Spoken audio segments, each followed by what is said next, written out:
सूरज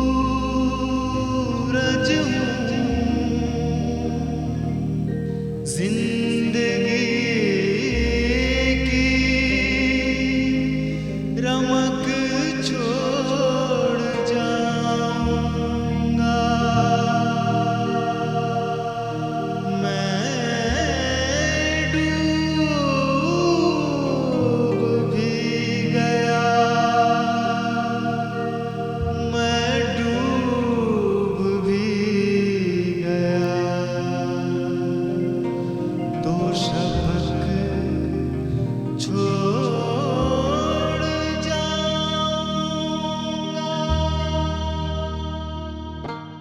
उर्दू ज़बान की इब्तिदा और इर्तिका की दिलचस्प कहानी है। हिंदुस्तान की सरजमीं जहां बैरूनी हमलावरों की मौजूदगी से बेचैन हो रही थी, वहीं एक नई ज़बान के अंकुर फूट रहे थे। अरबी, फारसी, तुर्किस्तानी, संस्कृत के अल्फाज से मिलकर एक नई ज़बान बन रही थी, उर्दू। यही वजह है कि उर्दू को किसी एक कौम या तबके से वाबस्ता नहीं किया जा सकता, और इसी खुसूसियत की बिना पर उर्दू को हर खास और आम की ज़बान कहा जा सकता है। भारत के हिंदुओं, कायस्तों, सिखों और जैनियों ने भी उर्दू को परवान चढ़ाने में बढ़ चढ़कर हिस्सा लिया। उर्दू को अपने खूने दिल से सींचने वालों में जिस गैर मुस्लिम शायर का नाम सरे फहरिस्त है, वो है चंद्रभान ब्राह्मण। उर्दू, फारसी, अरबी और संस्कृत के जबरदस्त आलिम और उर्दू के साहिब दीवान शायर। कहाँ मिलेगी ऐसी ज़बान जिसने मजहब, कौम और फ़िरक़े के फ़र्क को मिटाकर उर्दू की शक्ल में एक ऐसा पैराहन दिया जिसे सही मानों में सेकुलर कहा जा सकता है। उर्दू है जिसका नाम हम ही जानते हैं दाग, सारे जहां में धूम हमारी ज़बान की है।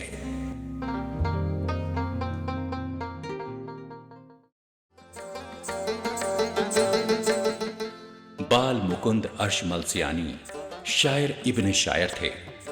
इस लिहाज से शायरी उन्हें विरसे में मिली थी। सहर मौसिकी हुआ, सहर मौसिकी हुआ, सहर मौसिकी हुआ, फिर गूंज उठे गोकुल के वन, फिर गूंज उठे गोकुल के वन। सहर मौसिकी हुआ, फिर गूंज उठे गोकुल के वन, फिर गूंज उठे गोकुल के वन। रक्स फरमाने लगी, रक्स फरमाने लगी, फिर वादिये गंगो जमन, फिर गूंज उठे गोकुल के वन, फिर गूंज उठे गोकुल के वन। अर्श मलसियानी को अपने वतन के रस्म रिवाज और त्योहारों से प्यार था। उन्होंने ऐसी बहुत सी नज़में कही हैं जो हिंदुस्तानी त्योहारों के मौजू पर हैं। फिर जुनूने जिंदगी को मिल गया नामे सुरूर, फिर जुनूने जिंदगी को मिल गया नामे सुरूर, फिर जुनूने जिंदगी को मिल गया नामे सुरूर। फिर नजर आने लगा, फिर नजर आने लगा हर सादगी में पाकपन, हर सादगी में पाकपन। फिर गूंज उठे गोकुल के वन, फिर गूंज उठे गोकुल के वन, फिर गूंज उठे गोकुल के वन, फिर गूंज उठे गोकुल के वन। अर्श ने अपने वालिद की शागिर्दी इख्तियार की थी, जो दाग के शागिर्द थे। यही सबब है कि उनकी ज़बान भी दिल्ली की टकसाली ज़बान की याद दिलाती है। किसी सूरत से कम हो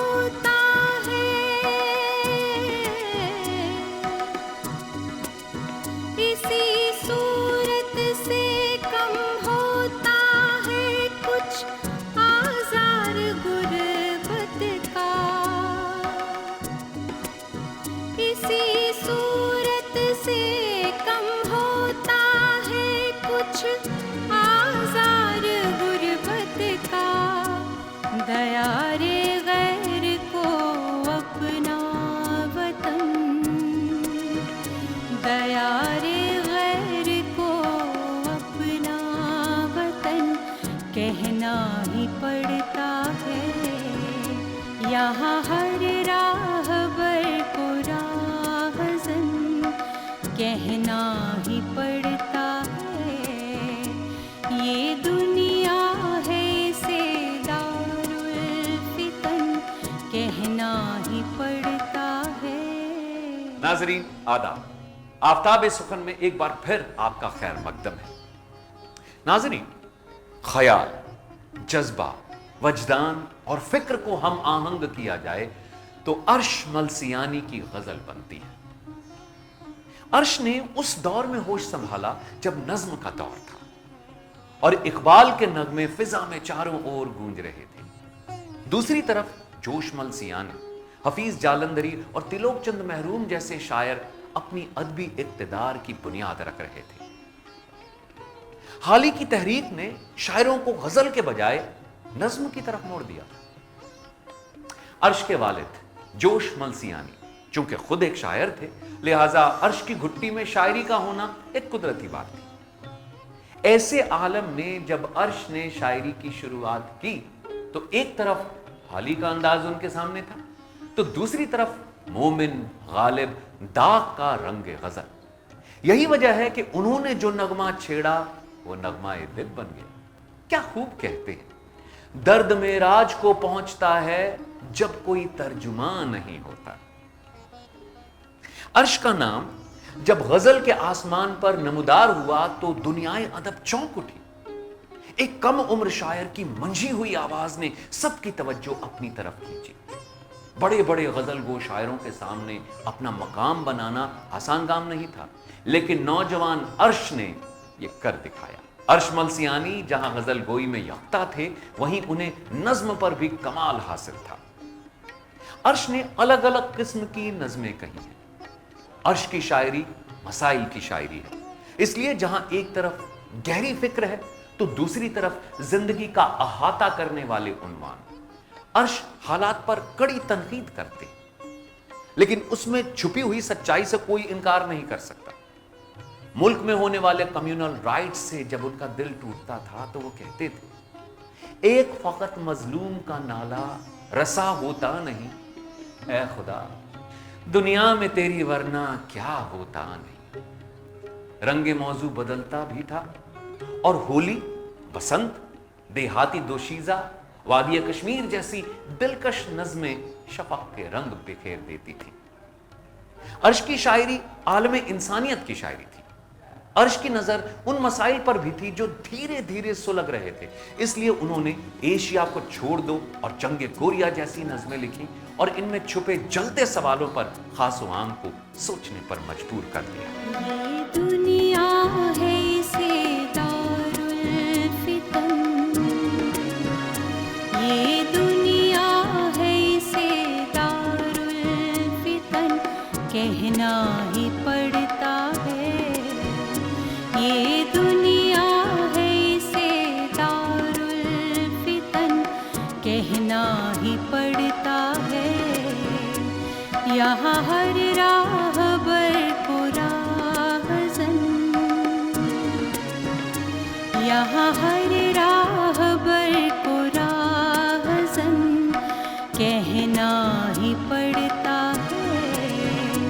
ये दुनिया है इसे दारुल फितन। नाज़रीन, अहमद इम्तियाज़ की तरफ से आदाब। अभी आप बालमुकुंद अर्श मलसियानी की गज़ल सुन रहे थे।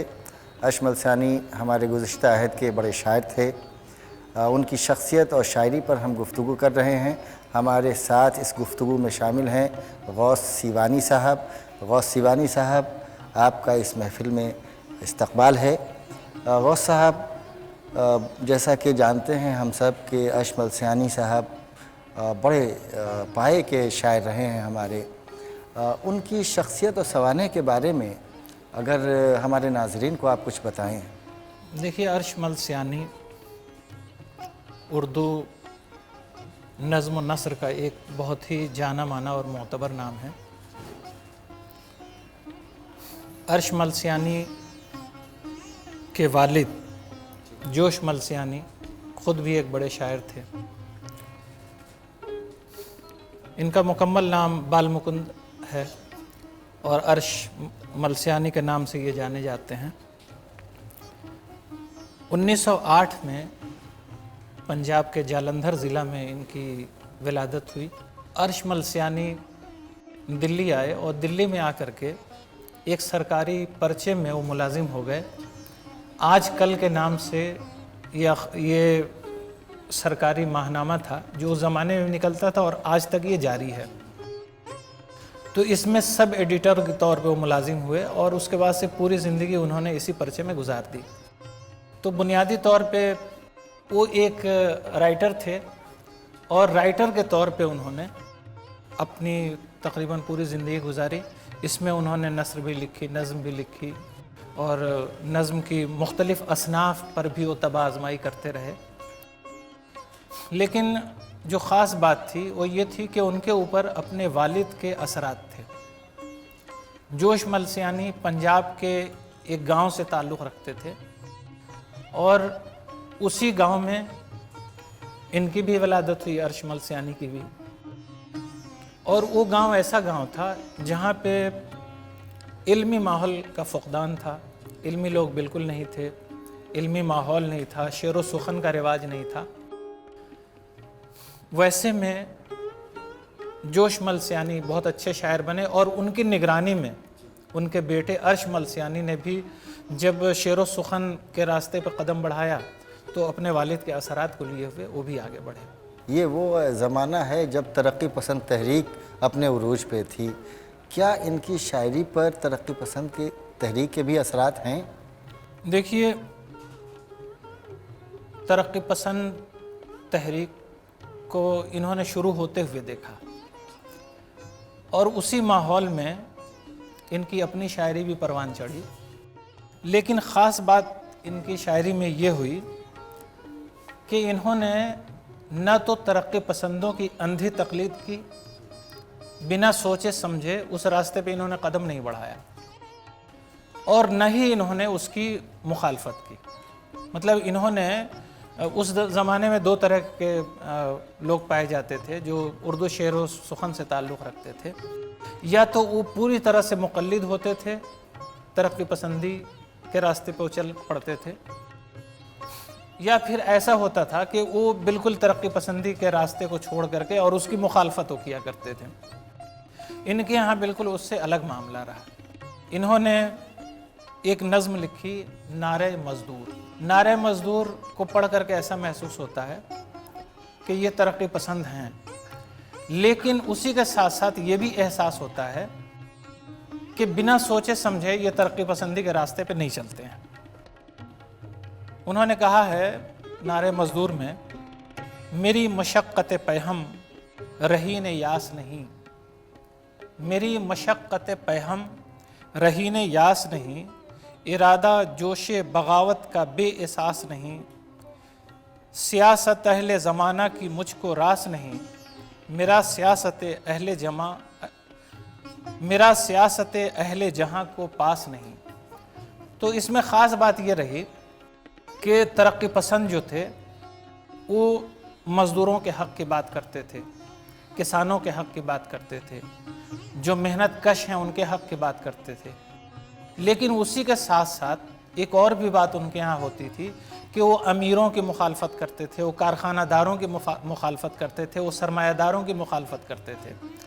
तो इसमें सियासत भी आ गई थी और सियासी असरात भी आ गए थे। यही वजह है कि उन्होंने मज़दूरों के हक़ की बात की, लेकिन साथ ही साथ उन्होंने उनकी जानिब भी उंगली उठाई जो मज़दूरों को साथ लेकर के और उनसे अपना मफाद निकाल रहे थे, सरमायादारों के उनसे मुखालफत करवाते थे और फिर वो ख़ुद अपना फ़ायदा उनसे उठा लेते थे।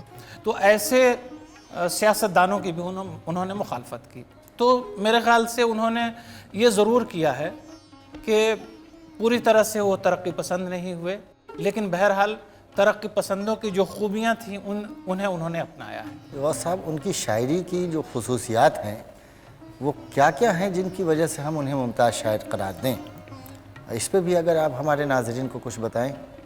دیکھیے میرے خیال سے خاص بات یہ تھی کہ وہ چونکہ ایک صحافی بھی تھے اور ایک صحافی کی حیثیت سے وہ اس وقت کے حالات پہ نظر رکھتے تھے، ہندوستان میں کیا ہو رہا ہے اس پہ بھی وہ نظر رکھتے تھے اور پوری دنیا میں کیا ہو رہا ہے اس پہ بھی ان کی نظر تھی۔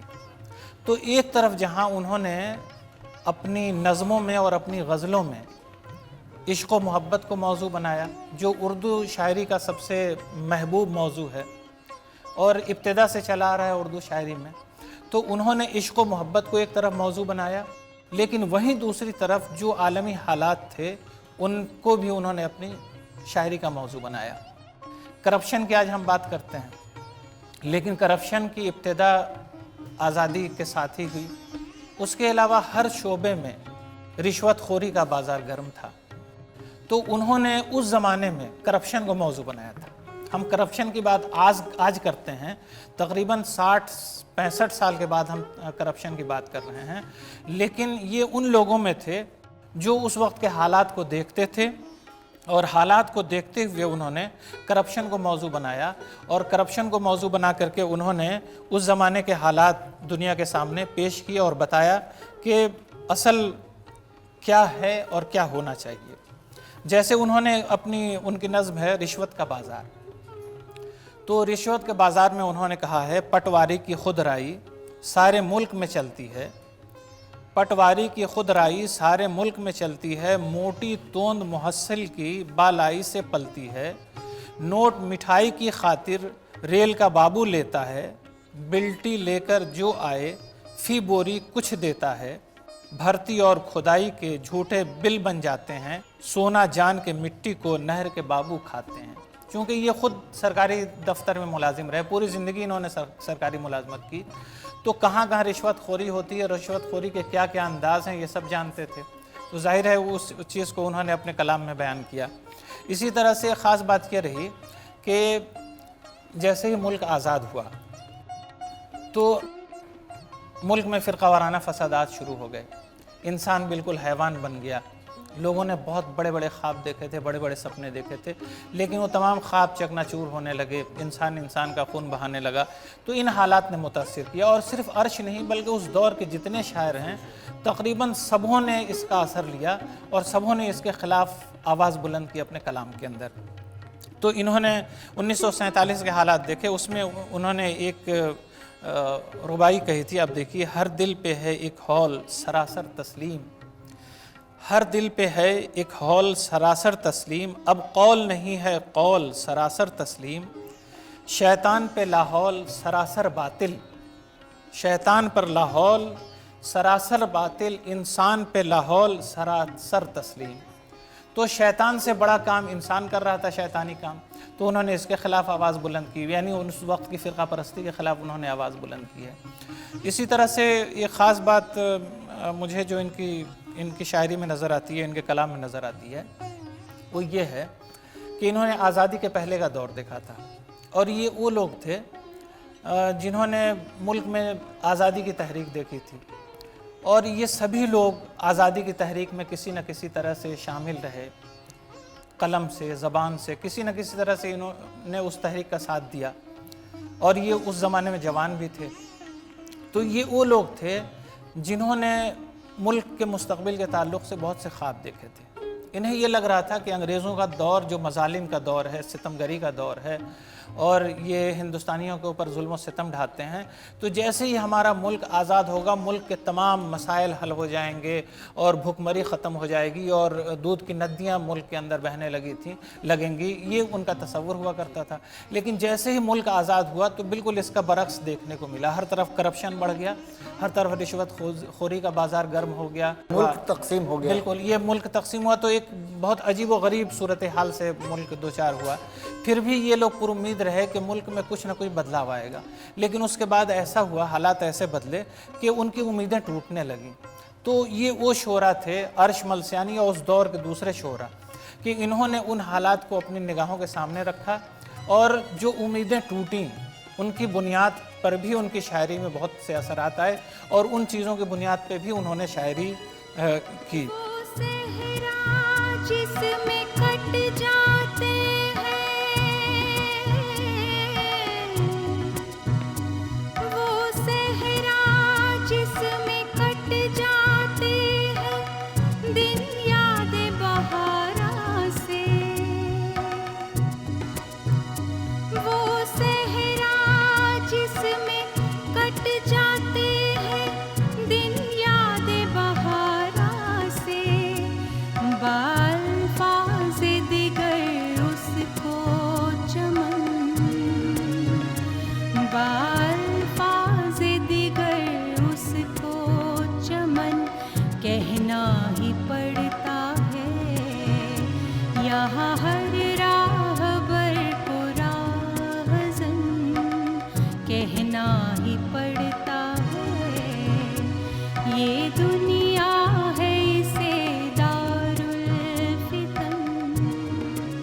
अच्छा गौस साहब, अशमल सानी गज़लें भी कहते थे, नज़में भी कही है उन्होंने।